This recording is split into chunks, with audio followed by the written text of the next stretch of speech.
আসসালামু আলাইকুম। Electrical educational স্কুলের পক্ষ থেকে আমি মনিরুজ্জামান সবাইকে স্বাগতম। তো আজকে আপনাদের সামনে আমি যে বিষয়টা নিয়ে আসছি সার্কিট ব্রেকার। আমার সকল ইঞ্জিনিয়ার ও ইলেকট্রিশিয়ান ভাইরা সবার প্রতি শ্রদ্ধা রেখে আজকের এই বিষয়টা উপস্থাপন করছি।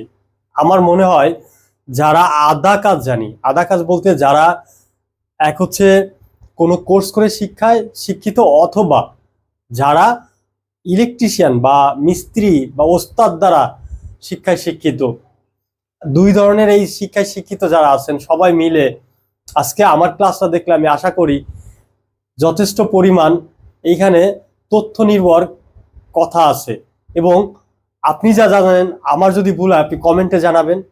আমি ওই সাবজেক্টটা শুধরাই নিব, এবং আমার দ্বারা যদি কিছু উপকৃত হয় আপনাদের তাহলে আমার সার্থকতা। তো আজকের যে বিষয়টা বা টপিকটা থাকবে, আজকে কি কি থাকবে চলেন আমরা একটু মনিটরে দেখি। আজকে থাকবে হচ্ছে সার্কিট ব্রেকার। প্রথম কন্টেন্ট হচ্ছে আমাদের কাজ হচ্ছে সার্কিট ব্রেকার কাকে বলে, আমাদের ফার্স্ট কোশ্চেন। আমরা নেক্সটে যাব হচ্ছে সার্কিট ব্রেকার কি কি কাজ করে, সার্কিট ব্রেকার কত প্রকার ও কি কি, পোল অনুযায়ী সার্কিট ব্রেকার কত প্রকার ও কি কি, সার্কিট ব্রেকার কি কি টাইপ হয়ে থাকে, হাউস ওয়ারিং এ কি কি ধরনের প্রোটেকশন সার্কিট ব্রেকার ব্যবহার করি। আমরা আজকে টোটাল এই বিষয়গুলো নিয়ে কথা বলবো।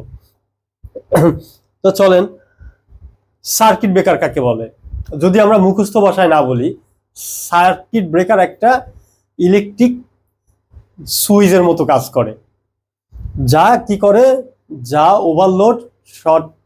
ওভারলোড এবং শর্ট সার্কিট থেকে আমাদেরকে রক্ষা করে। তো চলুন যদি একটু বইয়ের ভাষায় আমরা দেখি, বইয়ের ভাষায় কি লেখছে। সহজ ভাষায় বলতে গেলে সার্কিট ব্রেকার একটি স্বয়ংক্রিয় যন্ত্র যা নিরাপদ প্রদান করে বা নিরাপত্তা প্রদান করে থাকে, অর্থাৎ এটি এমন একটি ডিভাইস যা ইলেকট্রিক্যাল ও ইলেকট্রনিক্স যন্ত্রপাতিকে নিরাপদ রাখে। তো এটা তো আমরা স্বাভাবিকই বুঝতে পারলাম। তার এই জিনিসগুলো আমাদের জানতে হবে। এরপর হচ্ছে সার্কিট ব্রেকার কি কি কাজ করে। সার্কিট ব্রেকার মূলত দুইটা কাজ করে, একটা হচ্ছে শর্ট সার্কিট আর একটা হচ্ছে ওভারলোড। এবং শর্ট সার্কিটটা কিভাবে সংগঠিত হয়, যখন একটা ফেজ একটা নিউট্রাল স্পর্শে আসে তখনই হচ্ছে শর্ট সার্কিটটা সংগঠিত হয়। আবার ওভারলোড কিভাবে সংগঠিত হয় বা ওভারলোড কিভাবে প্রোটেকশন দেয়, ওভারলোডটা হচ্ছে মনে করি যে আপনার 6 এম্পিয়ার একটা সার্কিট ব্রেকার আছে, একটা মোটর 5 এম্পিয়ারে খুব ভালোভাবে চলতেছে, কিন্তু কোনো কারণে মোটরের ফল্টের কারণে এটার এম্পিয়ার বেড়ে গিয়ে 10 এম্পিয়ারে মোটরটা চলা শুরু করলে, সেক্ষেত্রে হচ্ছে এই যে ওভার এম্পিয়ারটা হচ্ছে ও কি করবে, সার্কিট ব্রেকারটা ট্রিপ করে দিবে, এটাকেই বলে ওভারলোড। তো এরপর হচ্ছে সার্কিট ব্রেকার কত প্রকার ও কি কি। সার্কিট ব্রেকার মূলত অনেক ধরনের হতে পারে, আবারও ভালো করে শোনেন, সার্কিট ব্রেকার কত প্রকার ও কি কি। সার্কিট ব্রেকারটা অনেক ধরনের হতে পারে, তার মধ্যে আমি কিছু লিস্ট করেছি। লো ভোল্টেজ সার্কিট ব্রেকার হতে পারে বা হয় magnetic circuit breaker, medium voltage circuit breaker, high voltage circuit breaker. এছাড়া আরো সার্কিট ব্রেকার আছে। এবার আমরা জানবো পোল অনুযায়ী, পোল অনুযায়ী সার্কিট ব্রেকার কত প্রকার ও কি কি। আমরা জানি পোল অনুযায়ী সার্কিট ব্রেকার 4 প্রকার। কি কি? এসপি মানে single pole circuit breaker, DP double pole circuit breaker, TP triple pole circuit breaker, TP plus N মানে triple pole circuit breaker plus neutral থাকে। এগুলা বিশেষ করে 3 ফেজে ব্যবহৃত হয়।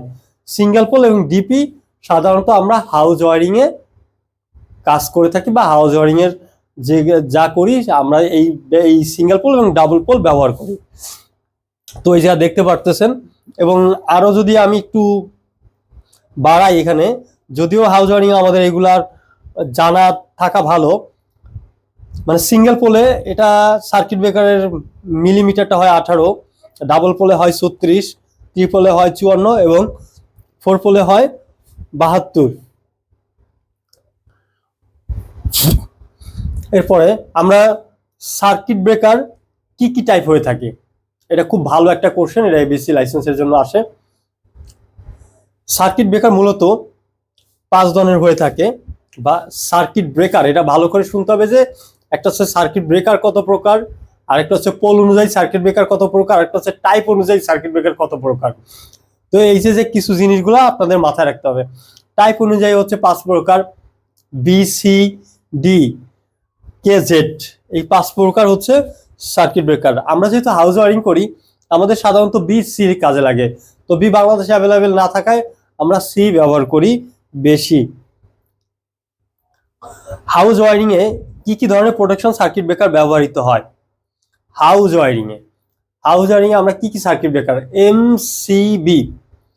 এমসিবি সার্কিট ব্রেকার ব্যবহার করি, আরসিসিবি সার্কিট ব্রেকার ব্যবহার করি, আরসিবিও সার্কিট ব্রেকার ব্যবহার করি এবং এএফডিডি সার্কিট ব্রেকার ব্যবহার করি। এখন আমাদেরকে জানতে হবে এমসিসিবি মানে কি। এমসিসিবি মানে হচ্ছে মিনিয়েচার সার্কিট ব্রেকার। আরসিসিবি মানে কি? আরসিসিবি মানে residual current circuit breaker. RCBO মানে কি? Residual current breaker with overload বা over current. AFDD arc fault detection device. তো বিষয়গুলো হচ্ছে, আমরা যে এই যে যে সার্কিট বিষয় নিয়ে আমরা কথা বললাম, তো আমরা যারা হাউস ওয়ারিং এর কাজ করি, হাউস ওয়ারিং বাসা বাড়িতে কাজ করি, আমাদের যতটুকু নলেজ থাকা দরকার এখানে পর্যাপ্ত পরিমাণ নলেজ আছে। তো আশা করি আপনারা আজকে কি কি জানতে পারলেন সামারিতে। আমি যদি সারসংক্ষেপে বলি, তো সার্কিট ব্রেকারের আমরা জানি কি কাজ করে, কত প্রকার হতে পারে, তারপর হচ্ছে সার্কিট ব্রেকার পোল অনুযায়ী কয় প্রকার, তারপরে হচ্ছে টাইপ অনুসারে কয় প্রকার। এই যে যে ধারাবাহিকতা, এগুলাই যদি একটা লোকের জানা থাকে এবং সে যদি সুন্দর করে লোড ভাগ করে যদি কেবল সিলেকশন এবং সার্কিট ব্রেকার সিলেকশন করতে পারে, দ্যাটস এনাফ একটা ইলেকট্রিশিয়ানের জন্য। তার সাথে হচ্ছে যদি একটা কোর্স করা থাকে, অথবা যদি মানে জানার পরে যদি সে কাজটা করে, তার কাজটা খুব দ্রুত সহজ হয়। কিন্তু অজানা অবস্থায় ওস্তাদের সাথে ঘুরতে ঘুরতে এটা অনেক দিন সময় লাগে। তো আমি বলবো সবাইকে যে আপনারা একটা কোর্স করেন, সেটা আপনার আশেপাশে যত ভালো, আশেপাশে মানে আপনার জেলা শহরে হতে পারে, আপনার উপজেলায় হতে পারে, থানায় হতে পারে, যদি এরকম কোনো ট্রেনিং সেন্টার থাকে অবশ্যই আপনারা সেখান থেকে কোর্সটা করে নেবেন। বেশি বেশি লাইক ও শেয়ার করবেন, অপরকে জানানোর সুযোগ দিবেন। এই বলে সবাইকে ধন্যবাদ জানিয়ে শেষ করছি। আসসালামু আলাইকুম।